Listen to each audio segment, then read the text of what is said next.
এখানে আমি যখন রাজবাড়িতে আসি অনেকেই চিকিৎসার এটা সেটা নিয়ে আসেন। আমার মনে আছে শিরিন আপা আসছিলেন, উনি কয়েকদিন আগেই টেস্ট করাইছেন কিন্তু কাগজটা হারায় গেছে। তো ওনার ওই কাগজ আবার খুঁজে বের করতে হবে, খুঁজে আর পাবেন না, তখন আবার টাকা খরচ করে আবার পরীক্ষাগুলি করাইতে হয়, ডাক্তারের কাছে যাইতে হয়, তখন দেখা যায় চিকিৎসা ভালো হয় না, কারণ তথ্য তো নাই, কাগজ হারায় গেছে। আমরা এমন স্বাস্থ্য ব্যবস্থা চাই যেখানে সবার স্বাস্থ্যের জন্য একটা ইলেকট্রনিক কার্ড থাকবে, ওই কার্ডে সব থাকবে, জন্ম থেকে মৃত্যু পর্যন্ত তার স্বাস্থ্যের কি কি সমস্যা ছিল, কখন কোন টিকা পাইছে, কখন কোন ওষুধ পাইছে, কখন কোন পরীক্ষা হয়েছে, সব এক জায়গায় থাকবে। সেটা আপনি বাংলাদেশের যেই হাসপাতালে যান, ডাক্তার আপনার ওইটা খুঁজে বের করতে পারবে, তাহলে ডাক্তারও ভালো চিকিৎসা দিতে পারবে, আপনারও ভালো চিকিৎসা হবে। আমরা চাই বাংলাদেশে স্বাস্থ্যের জন্য ভালো গবেষণা তৈরি হোক, বিশ্বমানের গবেষণা যাতে বাংলাদেশ থেকেই হয়।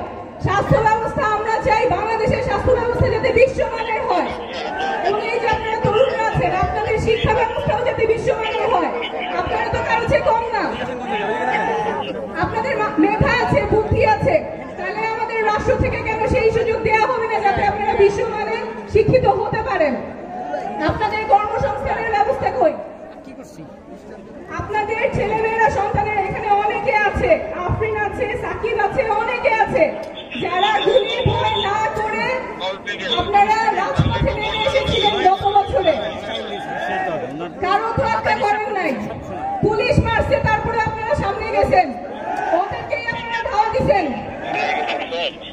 এই যে আপনারা সাহস নিয়ে নামছেন, সেটা শুধুমাত্র সরকার পরিবর্তনের জন্য না, চেহারা পরিবর্তনের জন্য না, এই বাংলাদেশটা যাতে জোড়া লাগে, বাংলাদেশটা যাতে বদলায়, নতুন দেশ হয়, যেখানে রাষ্ট্র নাগরিকের সবার, রাজধানীর মানুষের জন্য এবং সকল জেলার মানুষের জন্য যাতে বাংলাদেশ হয়, সরকার যাতে সবার জন্য কাজ করে, সেই জন্য আপনাদের ছেলেমেয়েরা রাস্তায় নামছে।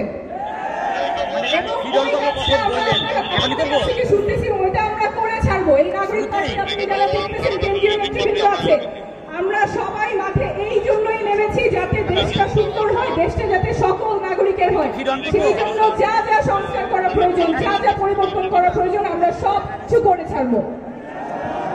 যেই সংবিধানে প্রধানমন্ত্রীর ক্ষমতা থাকে সর্বময়, সে রাষ্ট্রের বাহিনী ব্যবহার করে নাগরিককে গুম করতে পারে, খুন করতে পারে, ওই সংবিধান আমরা রাখবো না, ওই সংবিধান আমরা বদলাবো। সংবিধান হবে বাংলাদেশের সকল নাগরিকের, সব মানুষের অধিকার রক্ষা করবে। ওই লড়াইয়ে আমরা নামছি, ওই লড়াইয়ে আপনারা আমাদের সাথে থাকবেন। পথ অনেক লম্বা, চ্যালেঞ্জ অনেক, কিন্তু মানুষ যখন জাগে ইতিহাস বদলায়।